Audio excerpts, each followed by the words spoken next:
In France, at least, residency is 90% of citizenship. You don't need citizenship to remain in France.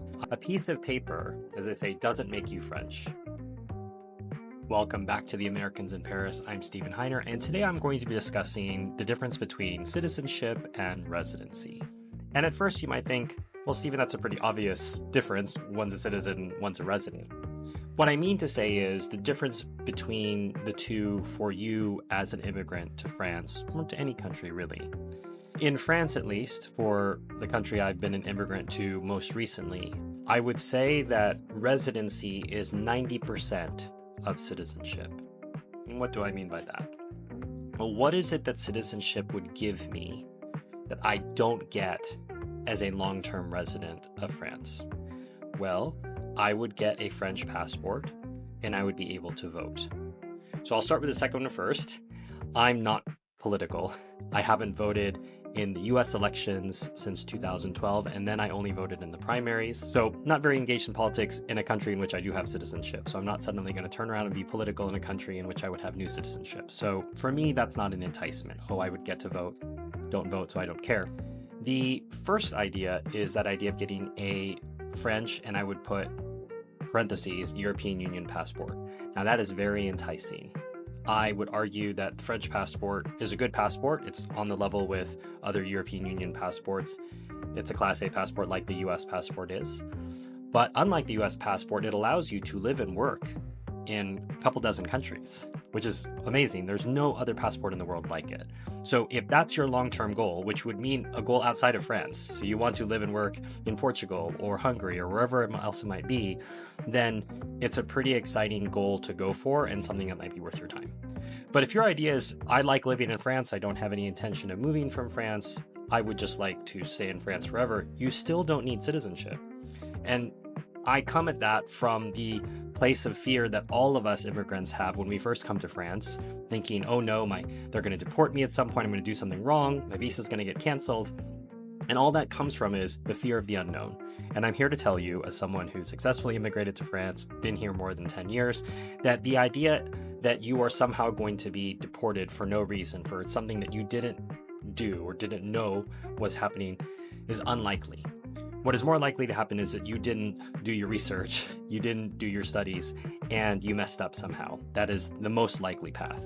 Of course, I'm not excluding the fact that there are strange cases here and there, but most of the time, if you have to leave France, that's because of something you did or you failed to do. So you don't need citizenship to remain in France. I know people who have been in France 20 years, 30 years, they are still here on visas. They're still here on residence permits, you could say. They have no citizenship plans. It's never been interesting to them. They have all they need. They have their life in France. As I said, if you don't need to vote and you don't need a French passport, then life is fine. And I would say this was even driven home more to me during COVID. I flew to America in June of 2020 from France. And I was allowed to go into America because I was an American citizen. And then I was able to come back into France because I was a French resident. So I would show that I had French residency, which meant that for purposes of travel during COVID, residency was equal to citizenship. French citizens didn't have any more privileges than I did to come and go during COVID. So that idea of I have to get citizenship so that I can secure my life in France, that's just fear talking, that's just ignorance talking, and that's the fear and ignorance I had before I came to France. So now that we've got that out of the way, the question is really a philosophical one. What does citizenship mean to you? And then a practical one, how would I get citizenship in France? And I should say, I'm probably speaking about this from a position that most people have not, is that I've already repudiated one citizenship in my life. I was born in Singapore to a Singaporean mother and an American father, which meant I received Singaporean citizenship from my mom and American citizenship from my father from birth. However, at 18, Singapore asks all of their citizens, men or women, to choose which citizenship they're going to keep because, like a minority of countries in the world, Singapore doesn't allow dual nationality. You have to pick one. And for many reasons, which I could maybe get into if people are interested, we can talk about it in the comments or in a future live stream, I chose to keep my US citizenship as an 18-year-old and repudiate my Singapore citizenship. So in my life, I have already gotten rid of a citizenship before and chosen one. So that choice was not before me as far as getting French citizenship. In applying for French citizenship, which I did a while ago, I didn't have to potentially give up my US citizenship. And frankly, if I would have to have done that, I would not have. For various reasons, not least of which it's very painful and expensive to try to exit US citizenship. And that's maybe a discussion for another video as well. But in any case, applying for French citizenship is purely a question of needing or wanting that passport, or feeling that you needed to express yourself as tied to the country. As I say, there's people who I've met who've lived in France for 15, 20, 25 years who've not felt that need to get that passport, and they're still very attached to France. A piece of paper, as I say, doesn't make you French. In one sense, legally it might, but the question is of who you are, how you act, how you interact with people, how you think. These are the things that make you something. And often as well, ethnicity, if you're from a country that has an ethnic background.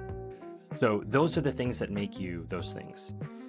And so for me, as things were developing in my life, I had been very complacent. I had not had to go to the prefecture. I'd had residency for coming up on 10 years, and I thought I had some other things that I wanted to do. I wanted to have a bit more freedom to move around, potentially close my French business, and I could only do that if I applied for and received citizenship with that. So that's why I put in my citizenship application. But that was because my life is very settled in France, in the sense of I am okay being away from my family. So I have family both in Singapore, this is my mom's side, and then my direct family, my mom, my sisters, they all live in America. And I was able to see those families once a year from my position in France. And so I did that. I ran into people throughout my journey here in France in which I found out that they hadn't gone to see their family for years. In fact, I remember almost falling out of my chair when one New Yorker told me she hadn't seen her family in 8 years. I'm not saying you have to be close to your family. That's entirely up to you. But I'm saying that for many people, this is sometimes a deal breaker. I've run into more than one person who ended up leaving Paris, leaving France after 6 months because they couldn't take being away from their family. And keep in mind, the distance between Paris and England is a very short one. You can take a 2-hour train from city center to city center, from Paris to London, or you could take a 1-hour flight and be in the Midlands in England. But this was too far, combined with, I think, the culture shock, the lifestyle. And that's the other part, is immigration is not simply a geographic move. I'm moving from one part of the world to another. It is an entire shift of mindset. And part of that asking for citizenship is I have shifted my mindset and I would like to be part of this nation. I think that is the idea. And that process takes years. That's why as I reflect back on it now, 5 years is a minimum.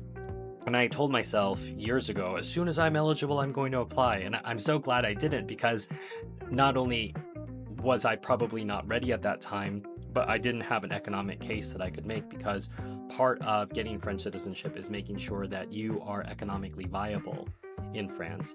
And the French government are free to make that number as high as they want. They're also increasing language requirements now. And that's something else to keep in mind. There are plenty of people who've never applied for French citizenship because they can't even comply with the very basic French language requirements, which is a completely reasonable thing. If you want to become a French citizen, you need to be able to speak French. And if you don't speak French after having lived in France, and I say speak French at a competent level, after having lived in France 10, 15, 20 years, you are treating France simply like a sort of amusement park where you like to live, but it isn't a place that you're really interested in integrating into because you don't speak the language. And again, that's okay. It's not required by the moral or the moral law or the French law that you must speak French in France, but it is certainly required by common sense that you would need to if you were going to get citizenship. And the French require it, and they're actually only increasing that right now. At the time of recording this video, it's a B1 language requirement, which I would say is intermediate, let's say basic intermediate, and they're going to be increasing it to B2, which is more, I would say, intermediate or advanced intermediate language skills, more tenses, more forms of expression, more use of the subjunctive if you want to pull that out. But in any case, when you think about citizenship versus residency, I really want to assure or reassure those of you who, like me, are starting this, who like me so many years ago, are starting the journey for the first time to France, or any other foreign country for that matter. Don't worry about the citizenship thing now. Worry about if you're going to worry, enjoying the journey, enjoying this process, and being really clear on why it is that you are coming to a country and what it is that you want out of your time in France, however long that may be. And watch to see if that changes over time. Revisit, write down your reasons in year 1, write down your reasons in year 2, and see if they change, because they may. And in any case, the point is that if you really do feel that you should become a citizen of a country, well, then you can apply for it having had the time and the financial resources to do so. But if you never do that, you can still stay in France as long as you're alive, as long as you comply with their laws. You go to the prefecture to renew your visa when, before it expires, etc., and live a great life in France. If you'd like to know more about living in France, I'll put a link to our website in the description below. We also have courses on how to get different visas, as well as plenty of free articles. We're very much a DIY site. We don't want to encourage you to engage expensive immigration lawyers or buy thousands of dollars worth of courses. Going to France is actually not as complicated as these people who benefit from selling these courses would have you believe. It's pretty basic. And so we have basic information. We have some reasonably priced courses if you need some help. But in any case, we've helped hundreds of people come to France as of recording this video, probably thousands in the next few years.